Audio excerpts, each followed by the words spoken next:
नमस्कार, आप देख रहे हैं बीपी न्यूज। देश का सच दिखाते हैं हम। मैं आपके साथ कृतिका श्रीवास्तव। आइए नजर डालते हैं देश दुनिया की बड़ी खबरों पर। रुड़की में नहीं रुकी Akal Takht express, red signal पर उतरने की मारामारी, यात्री चलती ट्रेन से भी कूदे।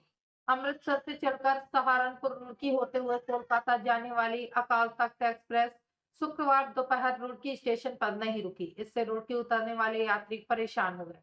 डोसनी के पास रेड सिग्नल होने पर ट्रेन से उतरने की मारामारी देखी गई। कुछ यात्रियों ने कूद भी लगा दी। इससे एक यात्री को मामूली चोटें आई। कुछ यात्रियों को रुड़की के बजाय नजीबाबाद जाकर उतरना पड़ा। रेलवे का कहना है कि रेलगाड़ी अपने शेड्यूल के हिसाब से ही चल रही थी। सिर्फ 11 से 22 दिसंबर तक विशेष भर्ती आयोजन के कारण रुड़की से इसके स्टॉपेज के आदेश प्राप्त हुए थे।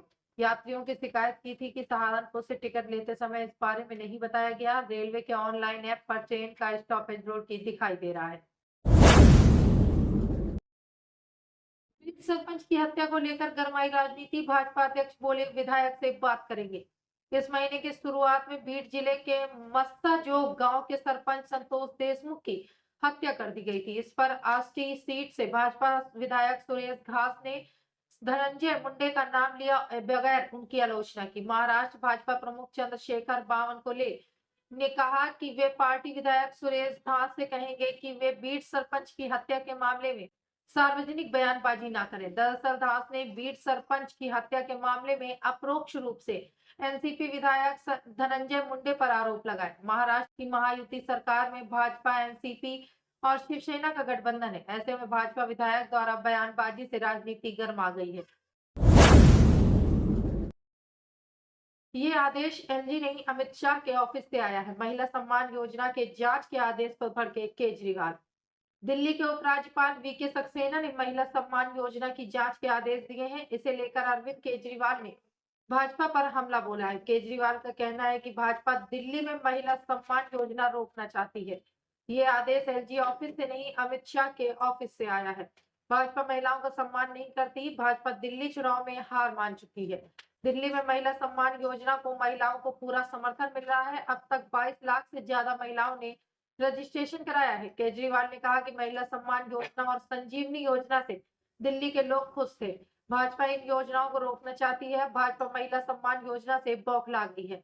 भाजपा वाले दिल्ली में पैसे बांट रहे हैं। मैंने कहा था कि चुनाव जीतने के बाद हम महिलाओं को 2100 रुपए देंगे और 60 साल के ऊपर के बुजुर्गों को मुफ्त इलाज देंगे। ये दोनों योजनाएं जनता के लिए इतनी फायदेमंद थी कि लाखों लोगों ने पहले ही इसके लिए रजिस्ट्रेशन करा लिया था। इससे भाजपा घबरा गई। कई बार भाजपा नेताओं ने मुझसे कहा कि जीतना तो छोड़िए, कई जगह भाजपा की जमानत जब्त हो जाएगी। मुकेश अंबानी ने लगाया बड़ा दांव। इस कंपनी को 375 करोड़ में किया अधिग्रहण। जाने किस बिजनेसमैन में बढ़ेगा दबदबा।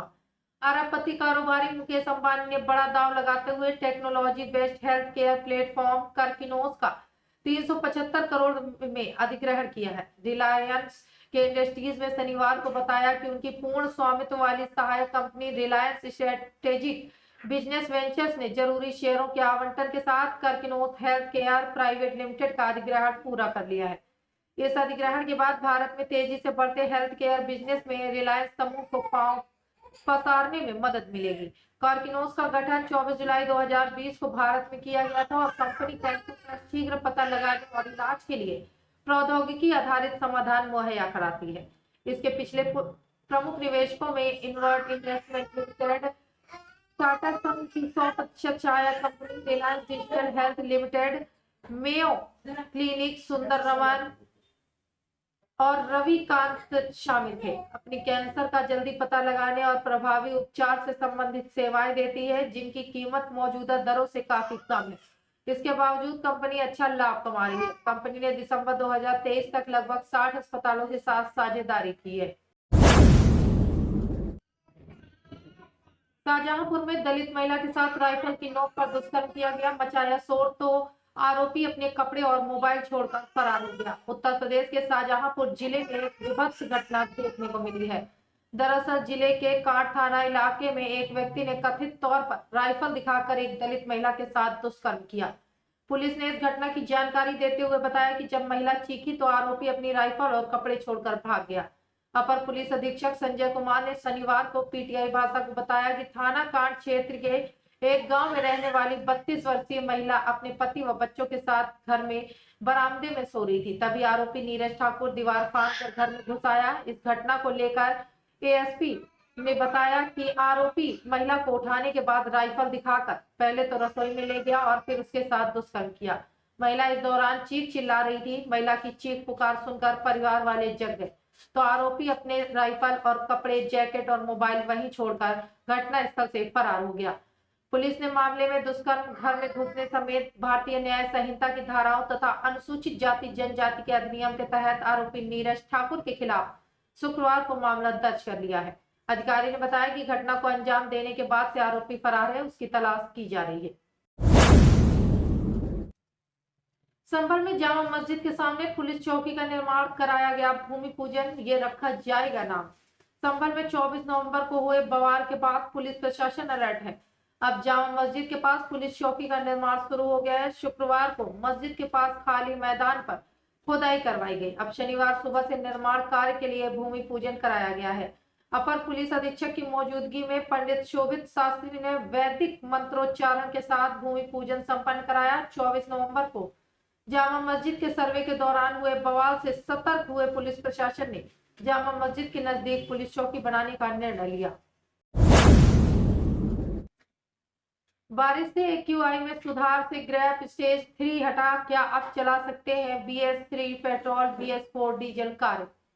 दिल्ली में BS3 पेट्रोल और BS4 डीजल कार मालिक राहत की सांस ले सकते हैं क्योंकि 11 दिनों के बाद शुक्रवार रात से इन वाहनों पर प्रतिबंध हटा लिया गया है। शुक्रवार सुबह से शुरू हुई बारिश ने राष्ट्रीय राजधानी के प्रदूषण के स्तर को कम करने और वायु गुणवत्ता सूचकांक में सुधार करने में मदद की है। वायु गुणवत्ता प्रबंधन आयोग ने 16 दिसंबर को graded response action plan stage 4 के तहत प्रतिबंधात्मक उपाय लागू किए थे, जिन्हें बाद में स्टेज 3 तक हटा दिया गया। दोनों उपायों ने इन वाहनों की आवाजाही को प्रतिबंधित कर दिया था।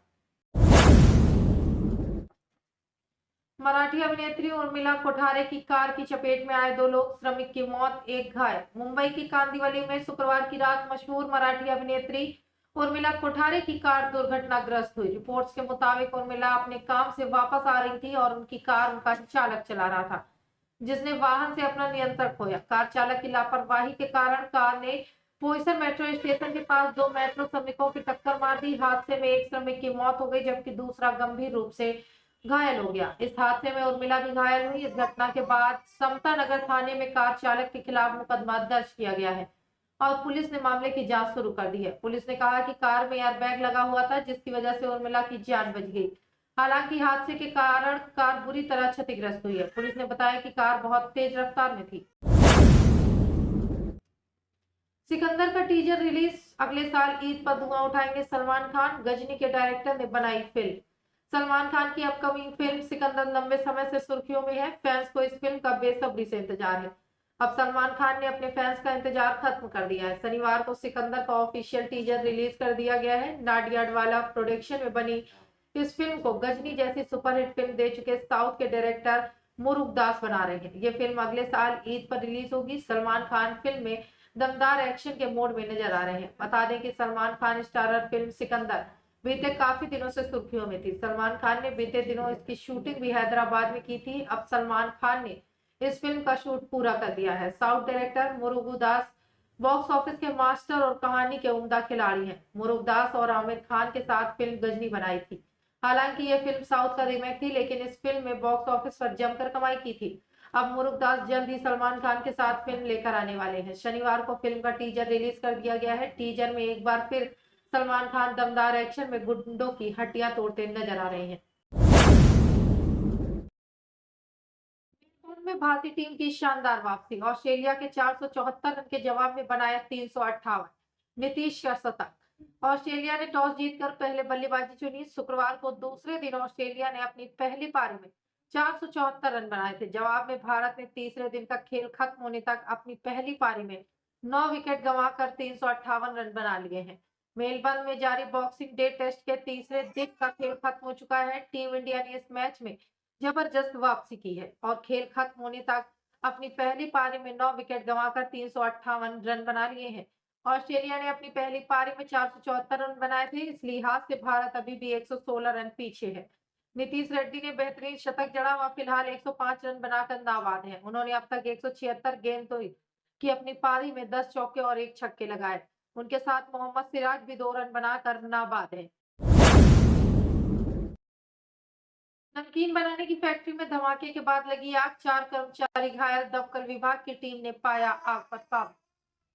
नजफगढ़ इलाके में शनिवार सुबह नमकीन बनाने की फैक्ट्री में धमाके के बाद आग लग गई। हादसे में फैक्ट्री में काम कर रहे 4 कर्मचारी घायल हो गए। सूचना मिलने के बाद मौके पर पहुंची पुलिस और दमकल कर्मियों ने घायलों को पास के अस्पताल में भर्ती कराया। दमकल कर्मियों ने गाड़ियों की मदद से आग को नियंत्रित कर लिया है। दमकल विभाग के मुताबिक शनिवार सुबह करीब 8:16 पर नंगली सकरावती औद्योगिक क्षेत्र शमशान घाट रोड नजफगढ़ स्थित फैक्ट्री में आग लगने की सूचना मिली थी। दमकल की 5 गाड़ियां मौके पर पहुंची। जांच में पता चला कि आग नमकीन बनाने वाली फैक्ट्री में लगी है और आग लगने से पहले फैक्ट्री में धमाका हुआ है। दमकल कर्मियों ने तुरंत राहत बचाव का काम शुरू किया और घायलों को बाहर निकाला। पुलिस ने सभी घायलों को डीटी में भर्ती करा दिया है। उसके बाद दमकल कर्मियों ने दमकल के द्वारा और गाड़ियों को मौके पर बुलाया। दमकल अधिकारियों ने बताया कि आग को बुझाने का काम जारी है। पूर्व प्रधानमंत्री मनमोहन सिंह के अंतिम सफर पर देश ने नम आंखों से दी विदाई। शनिवार को निगम बोध घाट पर उनका अंतिम संस्कार हुआ। इससे पहले सुबह 8:30 बजे से उनका पार्थिव शरीर कांग्रेस मुख्यालय में रखा गया, जहां पार्टी कार्यकर्ता व आम जनता ने उनके दर्शन किए। पूर्व प्रधानमंत्री मनमोहन सिंह का 26 दिसंबर को नई दिल्ली के एम्स में निधन हो गया। वे 10 वर्षों तक भारत के प्रधानमंत्री थे। इसके अलावा वे आरबीआई गवर्नर, योजना आयोग के उपाध्यक्ष और वित्त मंत्री भी रहे। उन्हें आधुनिक भारत के आर्थिक सुधारों के वास्तुकार के रूप में भी जाना जाता है। केंद्र सरकार ने मनमोहन सिंह के सम्मान में 1 जनवरी 2025 तक 7 दिनों के लिए राजकीय शोक घोषित किया है। इसके साथ ही सरकार ने राष्ट्रीय राजधानी में पूर्व पीएम का स्मारक बनाने की घोषणा की है। निगम बोध घाट पर मनमोहन सिंह को अंतिम सलामी दी गई। 3 सेनाओं ने मनमोहन सिंह के पार्थिव शरीर को सलामी दी।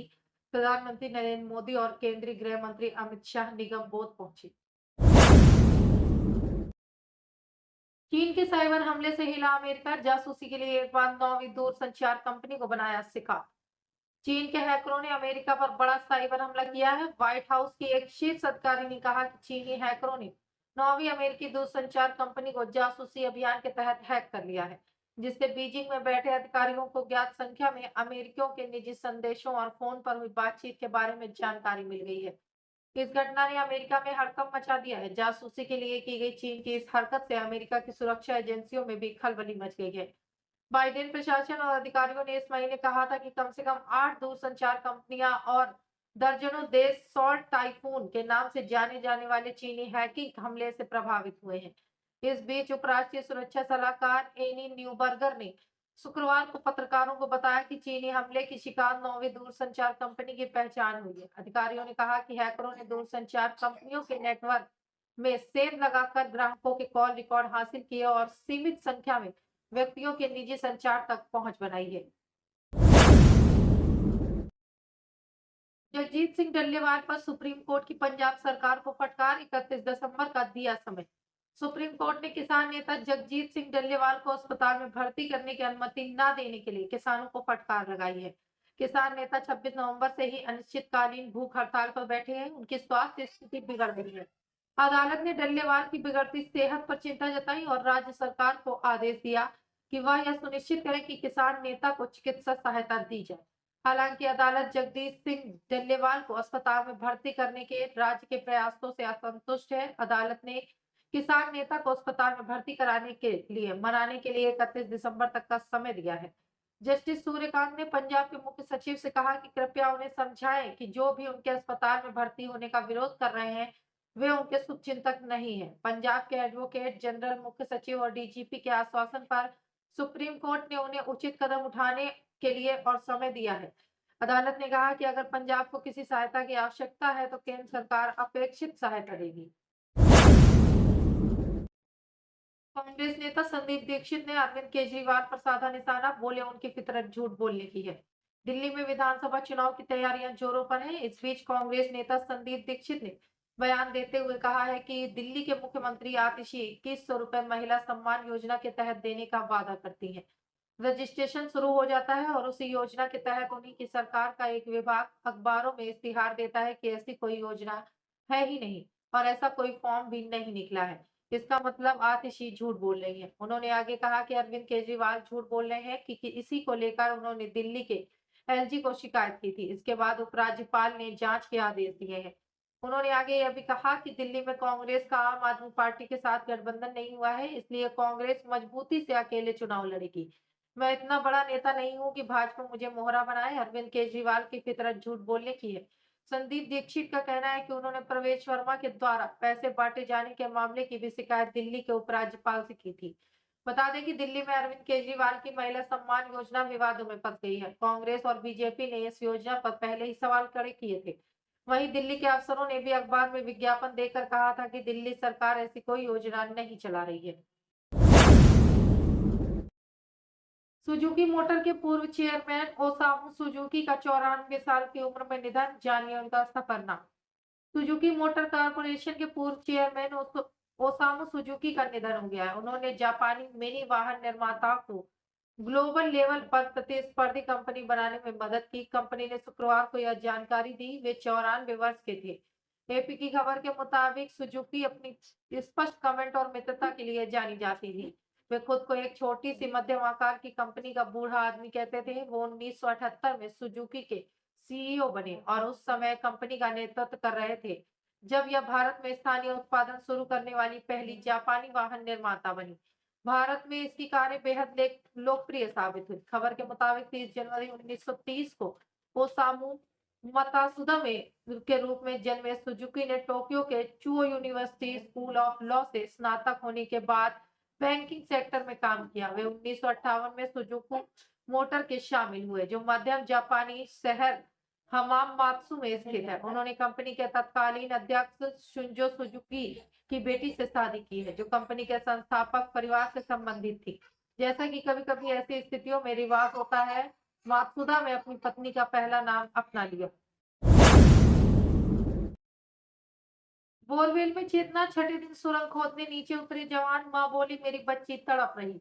राजस्थान के कोटपुतली में 700 फीट गहरे बोरवेल में फंसी 3 साल की चेतना को आज छठवां दिन है। मासूम बच्ची 120 फीट की गहराई पर एक हुक से लटकी हुई है। इतने दिन से ना तो उसने कुछ खाया है ना ही पिया है। हालांकि राहत की बात यह है कि चेतना को रेस्क्यू करने के लिए बोरवेल के पास खोदे गए गड्ढे से रेस्क्यू टीम के जवानों को नीचे उतारा गया है। यह जवान बोरवेल तक सुरंग खोदेंगे। हालांकि यह अधिकारी भी नहीं बता रहे हैं कि चेतना कब तक निकल कर आएगी। उधर चेतना की मां धोली देवी का रो रो कर बुरा हाल है। वे बार बार हाथ जोड़कर एक ही विनती कर रही हैं कि मेरी बेटी को बाहर निकाल दो। मासूम बच्ची चेतना को बाहर निकालने में हो रही देरी पर परिवार, प्रशासन और कलेक्टर पर गंभीर आरोप लग रहे हैं। परिवार का कहना है कि पहले तो कलेक्टर छुट्टी पर थी, लेकिन आने के बाद भी वे एक बार भी परिवार से मिलने तक नहीं आई। मीडिया को दिए बयान में चेतना के ताऊ सुबराम ने कहा कि अधिकारियों से कुछ पूछो तो वे जवाब नहीं देते। अधिक सवाल करने पर कहते हैं जो भी बताएंगी कलेक्टर मैडम ही बताएंगी। ईडी ने बीआरएस नेता केटीआर को किया तलब, 7 जनवरी को पूछताछ के लिए बुलाया। फॉर्मूला ई रेस में घोटाले का आरोप। प्रवर्तन निदेशालय ने भारत राष्ट्र समिति नेता के टी रामाराव को तलब किया है। उनके अलावा इसमें कुछ अन्य व्यक्तियों के भी नाम हैं। इन सभी लोगों को फरवरी 2023 में हैदराबाद में आयोजित फॉर्मूला ई रेस के दौरान कथित भुगतान अनियमितताओं से जुड़े मनी लॉन्ड्रिंग केस में पूछताछ के लिए बुलाया गया है। ईडी ने पूछताछ के लिए इन लोगों को अगले महीने बुलाया है। संघीय एजेंसी ने तेलंगाना पुलिस भ्रष्टाचार निरोधक ब्यूरो की शिकायत का संज्ञान लेते हुए धन शोधन निवारण अधिनियम की विभिन्न धाराओं के तहत दर्ज मामले में पिछले सप्ताह प्रवर्तन मामला सूचना रिपोर्ट दर्ज की थी। ईसीआईआर प्राथमिक की सम्मान होती है। सूत्रों ने बताया कि तेलंगाना के पूर्व मुख्यमंत्री के चंद्रशेखर राव के बेटे और बीआरएस के कार्यकारी अध्यक्ष के टी रामाराव को 7 जनवरी को अपना बयान दर्ज कराने के लिए पेश होने को कहा गया था। केटी रामाराव लोगों के बीच केटीआर के नाम से लोकप्रिय है।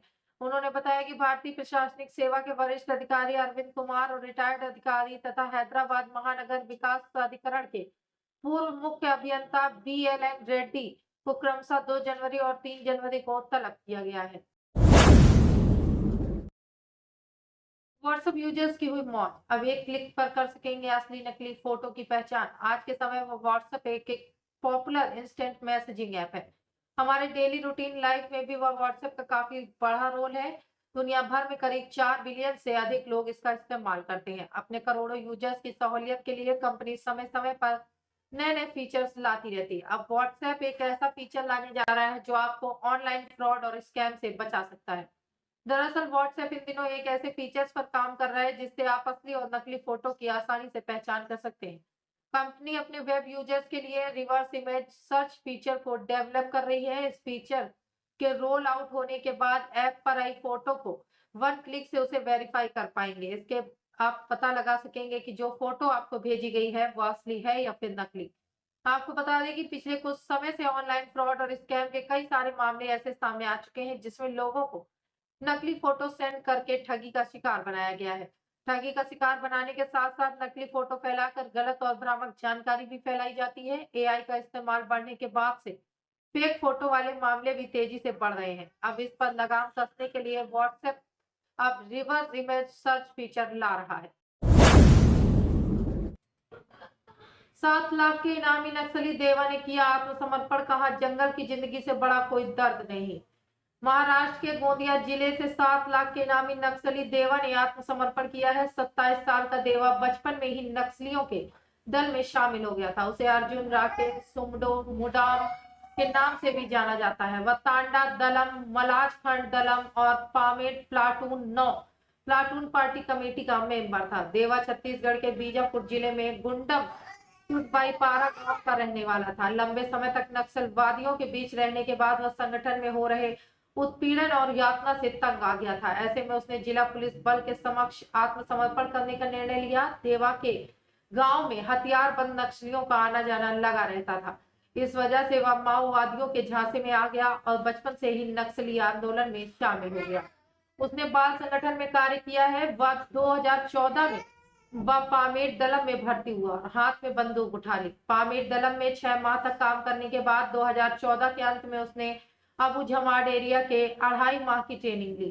ट्रेनिंग पूरी करने के बाद 2015 में उसे माओवादियों के इलाके बस्तर से एमएमसी महाराष्ट्र मध्य प्रदेश छत्तीसगढ़ जोन भेजा गया।